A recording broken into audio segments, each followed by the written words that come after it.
Hi, this is Ruth Theresa with One Inspiring Woman, and today we're talking about our lunar eclipse in the sign of Taurus. Hi, my name is Ruth Theresa with One Inspiring Woman. I'm an intuitive psychic medium here in the Sugar Land area. That's just outside of Houston. When I was a little girl, I fell in love with our moon, and ever since I have been energetically drawn to moon energy. I have studied moonology for quite a while, plus I enjoy teaching others about the different energies of each moon phase.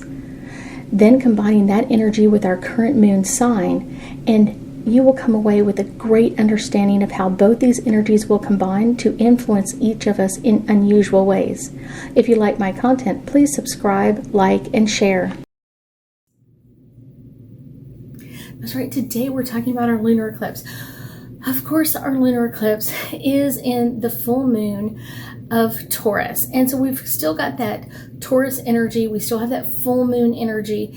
And so kind of that full moon energy is all about releasing and letting go. Things that usually, because it's an eclipse, it's going to be more aggressive, more strong about bringing things forward that you can let go of or release.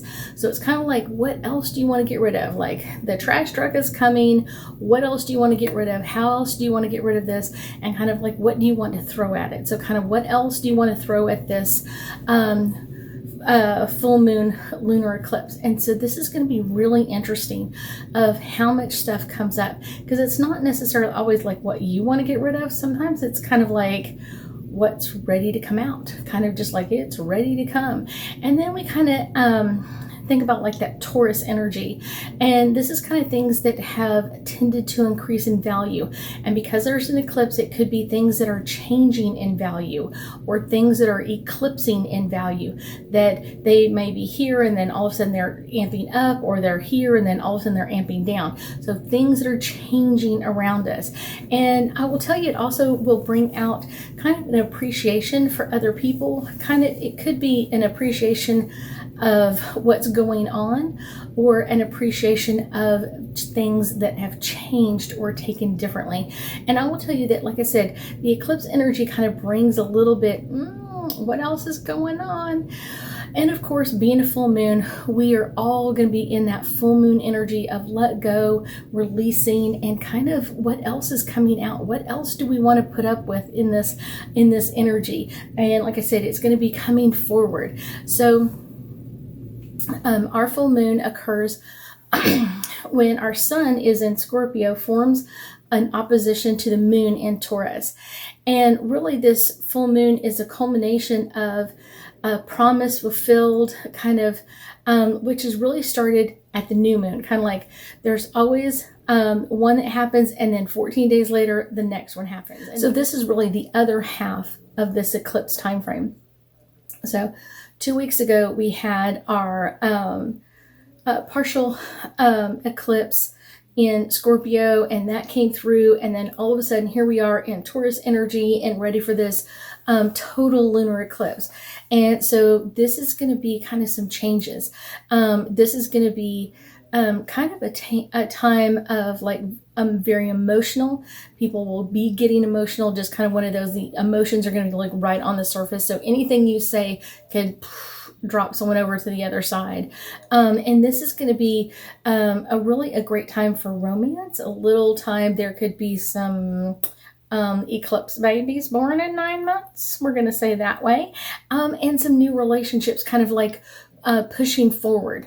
There may be some that are kind of pushing back, of kind of like we've been boyfriend and girlfriend and now we're going back to friends, or we're kind of leaving the relationship. But I will tell you, more often than not, I feel like it's kind of be more into moving into relationships. We just met and boom, now we're boyfriend and girlfriend. We're ready to go.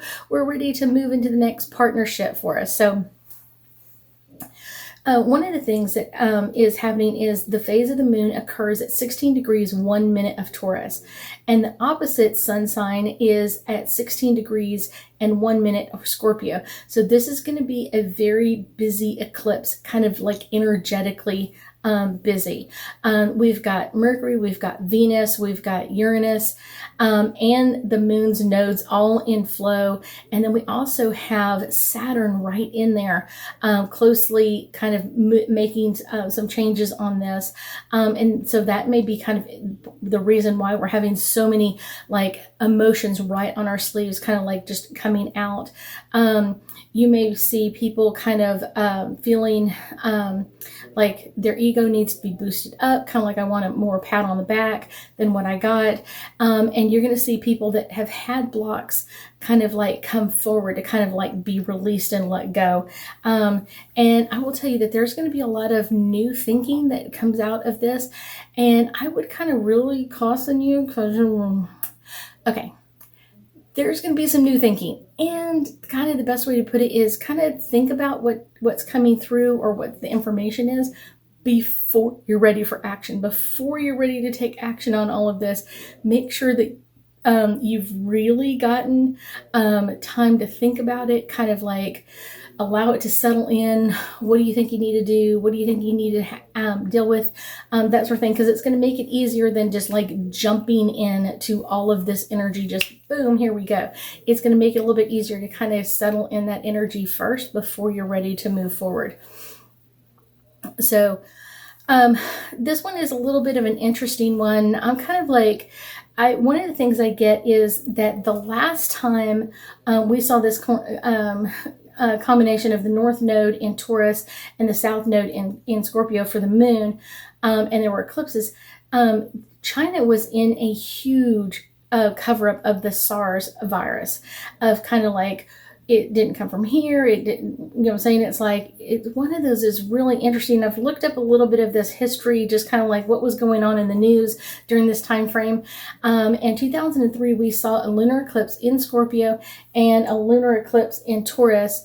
And we saw this eclipse kind of like bring this up again, even with the North Node in this cycle. It's one of those, it's kind of even mirrored now. All of that is being re-mirrored now. And so this could be a new interesting way of kind of, what is the truth? Where did this COVID virus come from? Where is it? Where was its origin? All of that kind of coming out and being eclipsed into the limelight. So that's kind of an interesting, what else is coming out? There's also a question that there could be a new variant coming out. And I do also get that China has not really wanted to talk about that or be kind of like connected to that. So they've kind of been really silent in that department. So I was just kind of like, interesting. One of the things I thought was interesting as well is, although this COVID virus has been more costly than almost anything else, any other disease that we've dealt with in the last 10 or 20 years, it has been really amazing how fast this is being taken, how fast it's coming forward, and the amount of money that is being spent. And I'm not saying we shouldn't, I'm just saying like the numbers are climbing in the energy of what's coming around, how things are moving through. And I'm really interested to kind of find out like what other truths come out. And even though you might really not see it come out during this time frame, you may hear about it within a couple of days or a few weeks of it coming out. After an eclipse, the strongest time is really the couple of days afterwards, and then it kind of like that first month is really, really strong, but it lasts 3 to 6 months later on. So you're going to see this coming over and over again, and kind of bringing things up, kind of bringing that information over and over again. So let's pull some angel cards and get us some deeper insight into this. And I have a whole bunch of them that are kind of popping forward. So let's start with this one, is the first one.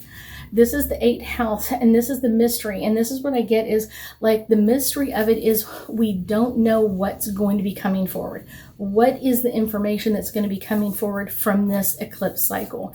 It's always interesting, especially when you're talking about governments hiding stuff from people. And I know some governments are more open than others, but it's just kind of an interesting energy of what's coming through, what do they want us to know, or what do they not want us to know. This is all about Jupiter, and this is all about abundance.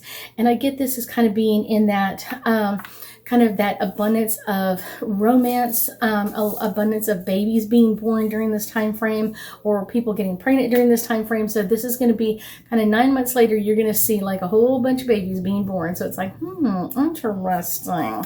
So if you're trying, this is when you should be trying.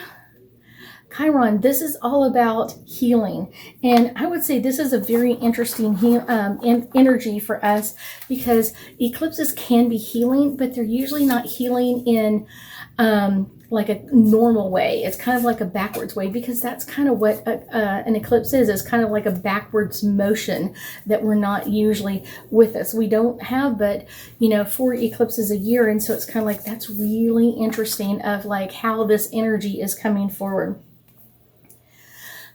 Our 6th house, sustainability. I get this comes up more with kind of like some changes that are coming, sustainability of like there are some changes that are going to be better for us that are coming out of this. So it's kind of like some changes that we've made in the past, personally, statewide, government, all that kind of stuff, could end up being things that are really sustainable, that like now that we're making upgrades to what we've changed, now we're going to be bringing even more upgrades to what's coming out, and kind of some more energy in there of kind of what's good for us, upgrading or making new changes. That's going to be really interesting. This is Pluto, and this is all about rebirth. And Pluto is always about rebirth. Kind of this time, I kind of feel like it's going to be making some changes, kind of like what we were talking about before, is kind of like making some new changes. We've made changes, and now we're going to upgrade those changes, and then we're going to make changes again. And so that's going to really be bringing in some amazing energy for us to work through. Deliberated, and this is all about discomfort.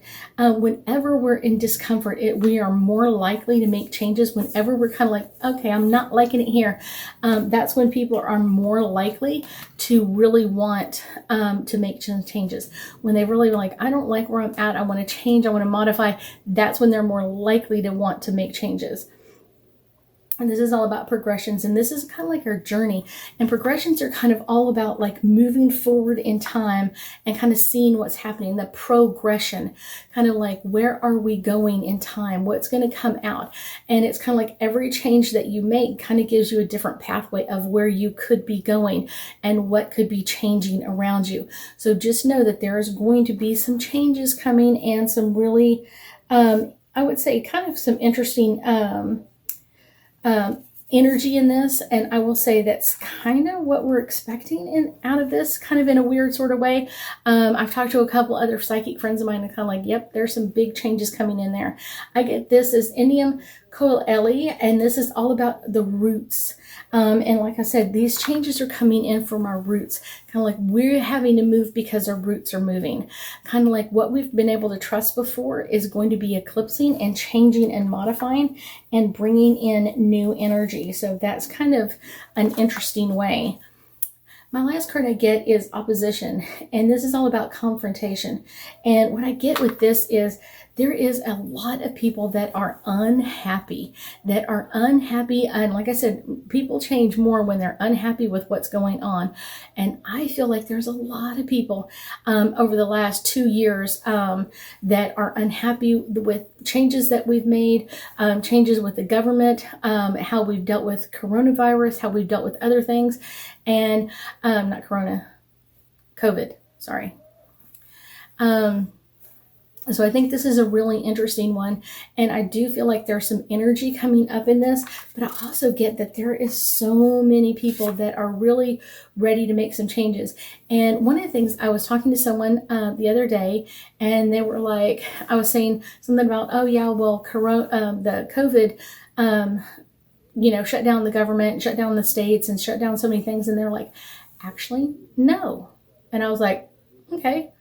And they were like, you're actually calling it incorrectly. And I was like, okay, what am I saying incorrectly? And they're like, actually, COVID didn't close it down. Our governments did. our governments. And that's where I get a lot of people are really unhappy with what the governments have done to protect us, to get shots and not get shots and all of that kind of stuff. And so it's one of those, a lot of people are kind of really upset about that. So I kind of feel like there's a lot of changes.